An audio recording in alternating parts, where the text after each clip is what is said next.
panggil the titan kita panggil the titans of technical analysis, okay? So the titan of technical analysis ini kita boleh mengatakan diorang ni pelopor kepada teori untuk membuat technical analysis, okay? Teori tentang technical analysis. So namanya the titan of technical analysis. Okay, dalam technical analysis ni dia banyak dia ada banyak sangat-sangat. Tapi sebenarnya dia ada core dia ataupun dia ada beberapa yang jenis ataupun cara untuk buat analisis. Okay, untuk buat analisis yang diguna pakai daripada tahun dulu sampai ke hari ini. Okay, sekejap saya cuba keluarkan sesuatu.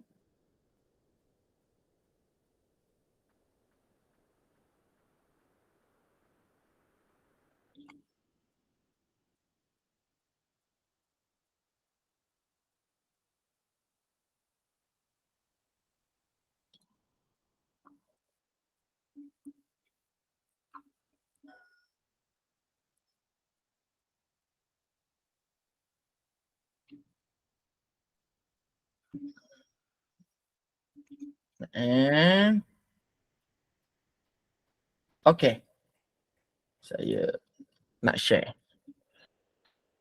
Okay, ini muka depan buku tu lah. Okay, ini adalah muka depan untuk buku tu. Okay, buku The Titan of Technical Analysis ni. Okay, ini muka depan dia. Okay, so kalau kita tengok dekat dalam buku ni, The Titan of Technical Analysis, dia ada 5 tangan tu. Okay, 5 tangan ni.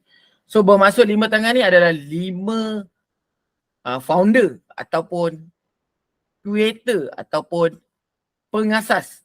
Okay, pengasas kepada teori-teori yang digunakan dalam technical analysis.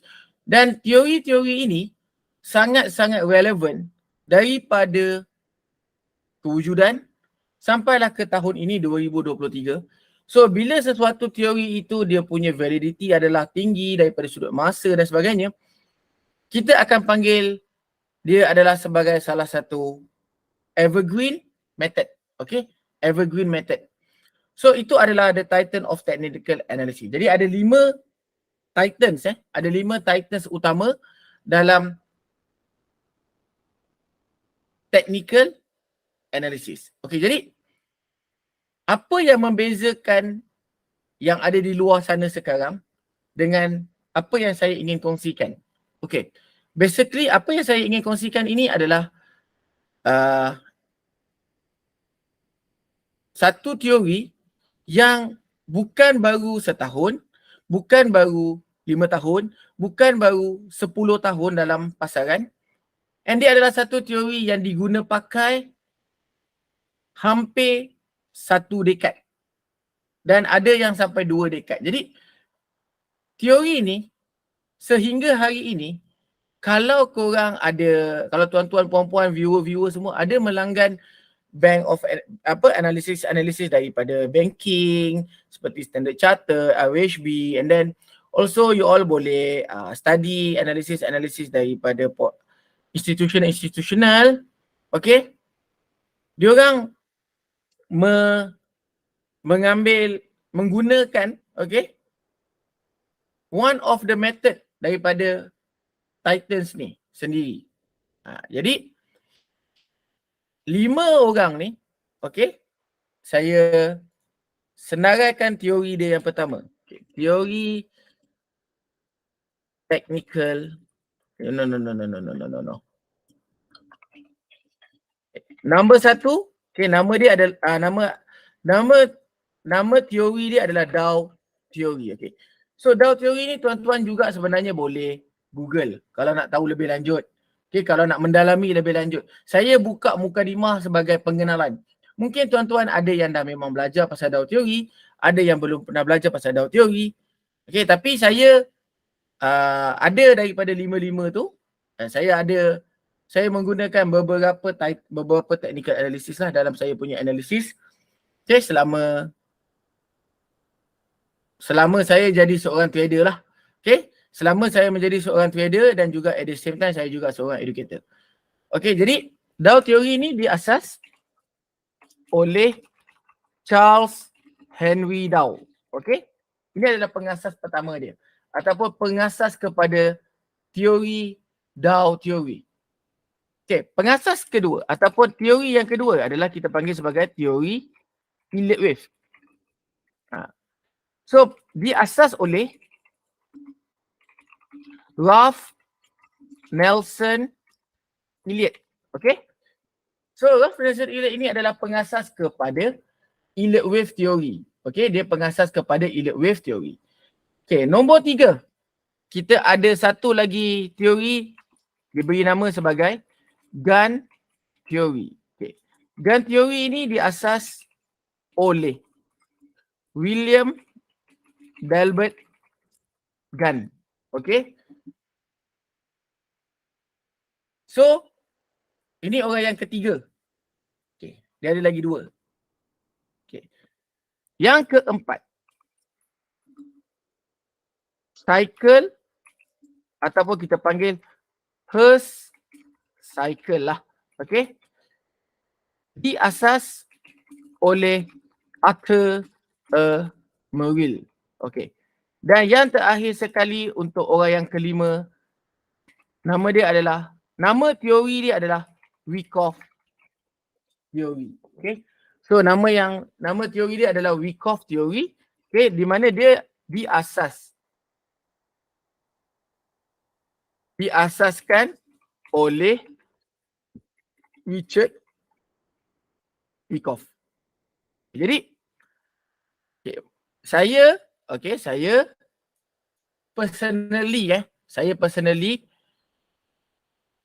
fokus dalam analisis saya, dalam saya punya analisis terhadap ataupun teori yang mana yang saya banyak fokus and saya banyak gunakan sampai sekarang, sampai ke hari ini dalam trading saya, iaitu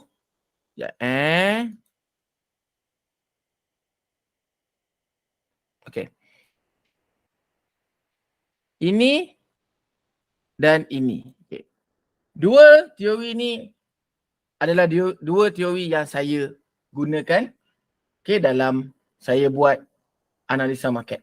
Okay. Di samping itu, teori ini juga disokong ataupun pergerakan market ini juga saya akan melihat confluence bersama dengan fundamental analysis. Okay, jadi fundamental analysis ni sebenarnya dia more kepada kita rajin membaca and then kita mendapatkan dia punya summarize and then kita cuba fahami apa yang sedang berlaku dalam pasaran market. Okay, jadi itu sedikit. Jadi apa yang saya kongsikan kepada viewer pada pada tengah hari ini, petang ni, mungkin ada yang berminat untuk mendalami lebih lanjut, okay, boleh buat carian di Google, boleh cuba cari, boleh cari e-book dia, boleh baca e-book dia. Sebab kalau saya nak explain semua ni, saya tak mahir. Okay, sejujurnya saya tak mahir. Lagi-lagi teori yang ketiga tu, teori Gunn tu paling susah. Sebab dia, kalau tuan-tuan puan-puan semua berminat nak belajar pasal Gunn teori, saya boleh suggestkan cari buku yang ditulis oleh Mikula. Nama dia Mikula. Cuba cari. Dia more kepada sastra lah. And then dia banyak macam, dia bukan bercerita pasal chart tapi dia bercerita pasal timing. So Gunn teori ni satu-satunya orang cakap teori yang susah untuk kita fahami sebab dia tidak banyak melibatkan charta, tak melibatkan chart.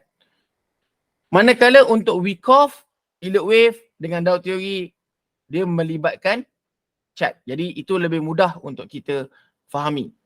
Okay, so apa yang dimasukkan dengan fundamental analysis pula? Okay, apa yang dimasukkan dengan fundamental analysis?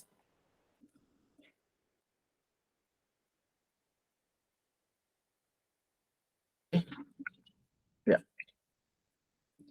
Okay. So saya letak tepi benda ni. Okay. Saya bawa benda ni pula ke tengah. Okay. So fundamental analysis. Okay. Fundamental analysis. Okay. Adalah analisa market atau analisa mengenai sentimen market melalui tindakan atau polisi, okay, yang dikeluarkan oleh central bank. Okay. So okay. Apa yang central bank ni buat? Okay. So ini saya nak share secara sedikit sahaja. Okay. So apa maksud central bank ni? Okay, kita kena faham dalam dunia ni kita berbelanja semua menggunakan mata wang, betul? Kita menggunakan mata wang, kita menggunakan duit kertas, kita menggunakan fiat money. Jadi fiat money ataupun duit kertas ni, okay, setiap negara mempunyai mata wang yang berbeza-beza. Dan juga setiap negara mempunyai central bank yang akan mengawal nilai turun dan naik untuk mata wang tersebut. Okay. Jadi mungkin tak faham. Okay, mungkin faham, mungkin buat tak faham, mungkin tak pernah tahu. Okay, jadi saya nak bagi contoh yang paling mudah, which is untuk kita sebagai rakyat Malaysia. Okay, mata wang kita adalah apa? Okay, mata wang Malaysia adalah MYR. MYR ni stand for Malaysian Ringgit. Okay, jadi central bank ataupun kita consider siapa yang mengawal nilai MYR ini. Okay, yang mengawal nilai MYR adalah BNM, iaitu Bank Negara Malaysia. Okay, jadi kalau kita nak tahu nilai mata wang ataupun nilai ringgit kita sedang mengukur ataupun sedang melemah, okay, kita kena membaca polisi-polisi yang dikeluarkan oleh Bank Negara Malaysia. Okay, but dekat dalam software yang kita trading tu, which is MT4, kita tidak boleh, okay, kita tidak boleh berdagang mata wang MYR, betul?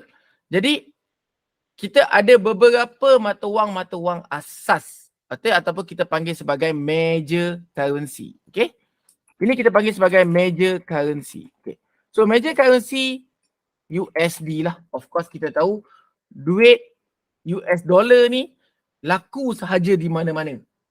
Okay, sebab saya ada satu pengalaman. Saya pernah pergi Maldives. Okay, saya pernah pergi Maldives pada tahun 2015 lebih kurang macam tu. 2014 ke 2015? 2015. 2015, hujung 2015 macam tu saya pernah pergi Maldives. Okay, ketika itu saya ada duit ringgit dan saya juga ada duit dolar. Okay, jadi masa saya dekat satu pulau Maldives ni, nama pulau Maldives ni adalah Mafushi Island. Dia adalah local island lah untuk negara Maldives, di mana dia bukannya ada private resort dan sebagainya, but it's a local island, small local island, yang mana dia menggunakan mata wang rupiah. Okay, mata wang dia adalah mata wang rupiah. Jadi masa tu saya adalah duit dolar tau. So saya sajalah, masa tu saya nak beli merchandise kot, tak silap saya kan. Saya dengan wife saya nak beli merchandise. Dia cakap, saya tak ada rupiah. Sebab rupiah ni kalau kat Malaysia pun, kalau korang tengok, kalau tak percaya pergi dekat mana-mana money changer dalam Malaysia ni, tiada pertukaran yang kita boleh buat dekat mata wang dengan mata wang Maldives, iaitu rupiah. Jadi apa yang berlaku, masa tu saya ada ringgit Malaysia kan. Saya ada lebih kurang dalam beberapa keping duit RM50 lah, duit ringgit Malaysia kan. So saya tanya dia, is this money Accept here? Oh no. Dollar only. So bila saya dengar macam tu, kita tahulah yang mana Malaysia punya duit ni bukan semua negara nak terima. Maknanya dia bukannya global mata wang lah. Okay, kita bukan global mata wang. Ringgit Malaysia, duit nilai ringgit kita bukan global mata wang. Sebab tu bila kita nak travel ke mana-mana, kita disarankan menukar duit dekat negara tersebut dan juga kita bawa lah sedikit reserve dari duit bernilai dolar ataupun Europe ataupun pound. Sebab duit-duit ni laku, okay, kalau kita nak berbelanja di sana ataupun nak buat pertukaran. Tapi ringgit Malaysia, kita tukar dekat money changer, yes boleh. Tapi untuk bagi directly dekat dia punya kedai lah, tak laku lah. So, dolar juga, okay, United States dollar ni juga mempunyai satu central bank yang mengawal nilai dia, okay, iaitu Federal Reserve. Okay, jadi bila kita sebagai seorang pedagang, kita sebagai seorang trader ni, okay, betul, kita memang melihat market daripada sudut teknikal, support resistance, candlestick, apa semua ni kita tengok, okay. Tapi alangkah lebih indahnya kalau kita dapat fahami kedua-duanya.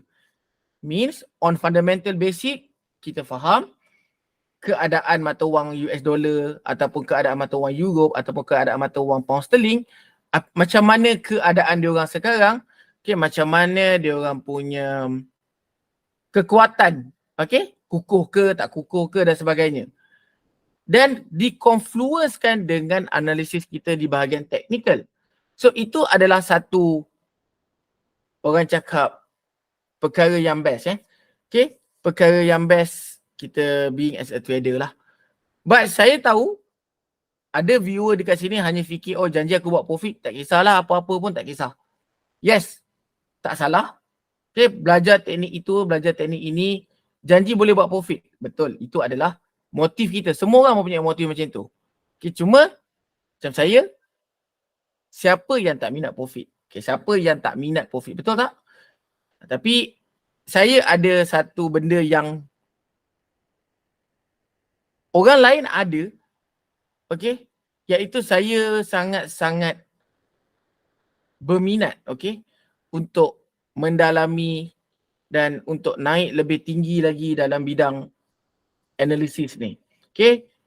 So, erti kata lain, berminat untuk mendapatkan beberapa sertifikat lagi. Okay, mungkin ada 2-3 years saya akan start ambil beberapa sertifikat untuk, yes, untuk, it's not for me untuk orang cakap apa, oh nak kerja ke? Tak. It's just satu satisfaction dalam diri saya. Okay, itu macam satu satisfaction lah. Kalau macam saya sebelum ni adalah graduan universiti juga and ambil engineering. Okay, kita ada sertifikat sertifikat ijazah, sertifikat diploma kan. But dalam this bidang, dalam kita punya bidang yang ada sekarang ni, dia tak ada satu sertifikat tau. Okay, sebenarnya dia ada. Cuma mostly digunakan oleh remiser lah, which is yang mana mostly yang paling famous adalah CFTC, IFTA kan. Tapi kalau bercerita tentang analisis, technical ataupun fundamental, kita ada CMT, kita ada CFA, dia ada a few of certificate lagi lah. So itulah apa yang saya impikan lah, menjadi ataupun tak, wallahu alam, but saya sentiasa berusaha untuk ke arah tu.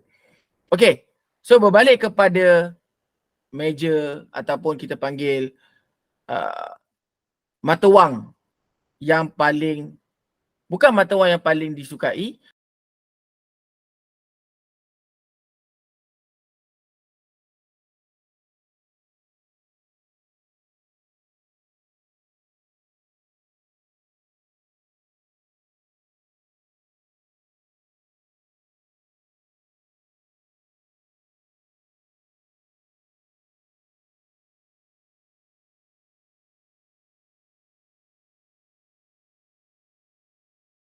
England.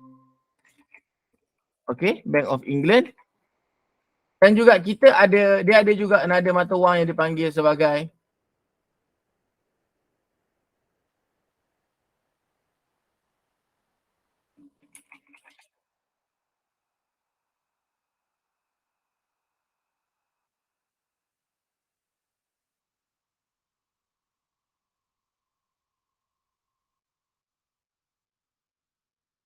oi, dengar tak?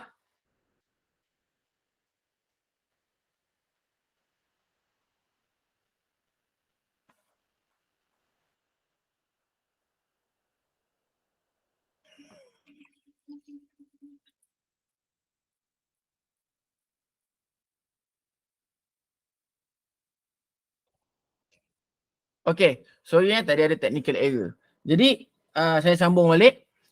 So ada GBP yang mengawal mata wang pound sterling. Okay, dikawal oleh BOE iaitu Bank of England, and then kita ada juga mata wang AUD yang antara major pair lah, dikawal oleh RBA iaitu Reserve Bank of Australia. Okay, and then ada juga mata wang NZD dikawal oleh RBNZ iaitu Reserve Bank of New Zealand. Okay, jadi bila kita bercakap pasal central bank, Federal Reserve ni adalah Fed lah bahasa short form dia. Okay, bila kita bercakap pasal central bank ni, kita nak tahu kekuatan mata wang tersebut. Bukan dengan cara dengan melihat dekat graf. Bukan dengan cara melihat dekat chart. Kita boleh melihat dekat chart, kita boleh nampak, oh, sebagai contoh US dollar US dollar dah kalau dekat TradingView ni, dia punya ticker dia adalah kita DXY. Kita nak tahu dollar index. Kekuatan dollar index tengah naik, mata wang maknanya USD tengah tersebut. But macam mana? Bukan kenapa dia mengukuh? Kenapa dia mengukuh? Apa yang menyebabkan dia mengukuh? Benda ni yang kita nak kena tahu. Macam mana kita nak tahu dia nak, kenapa dia mengukuh? Kenapa dia menguat mata wang dolar ni? So setiap central bank, even though kita sendiri dekat Malaysia, okay, di bawah BNM, diorang akan mengeluarkan satu benda dipanggil sebagai monetary policy. Okay. So monetary policy ni adalah satu polisi kewangan. Okay, macam kita ambil insurans lah kan. Kita ambil insurans, kita ada polisi. Dan kita ada satu polisi mengatakan, encik tak boleh macam ni.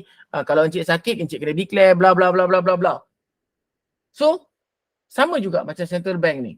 Dalam monetary policy tu, dia akan bagi tahu kita apa yang diorang sedang laksanakan sekarang ni. Okey, apa yang diorang sedang laksanakan. Jadi daripada statement yang dikeluarkan oleh central bank ini, yang dikeluarkan dalam bentuk monetary policy, trader ataupun investor, okay, diorang mula digest the information. Then dekat situlah diorang mula melihat apakah kesan yang mungkin dan akan berlaku terhadap sesuatu mata wang tersebut. Okay, so itu adalah fundamental analysis. Okay, sedikit sahaja. So untuk macam petang ni, okay, saya nak sharing dua perkara ni, iaitu technical analysis dengan fundamental analysis, dan sekejap lagi saya akan share sedikit bahan bacaan untuk fundamental analysis, which means kalau but macam mana nak dapatkan monetary policy tu, macam mana kat mana sumber nak mendapatkan monetary policy tu. And then saya mungkin akan berkongsi sedikit iaitu technical analysis untuk Dow theory. Okay, and then baru saya akan masuk kepada bahagian analisa market lah. So saya akan tunjuk apa yang saya dah analisis daripada awal minggu hari ni. Okay, awal minggu ni untuk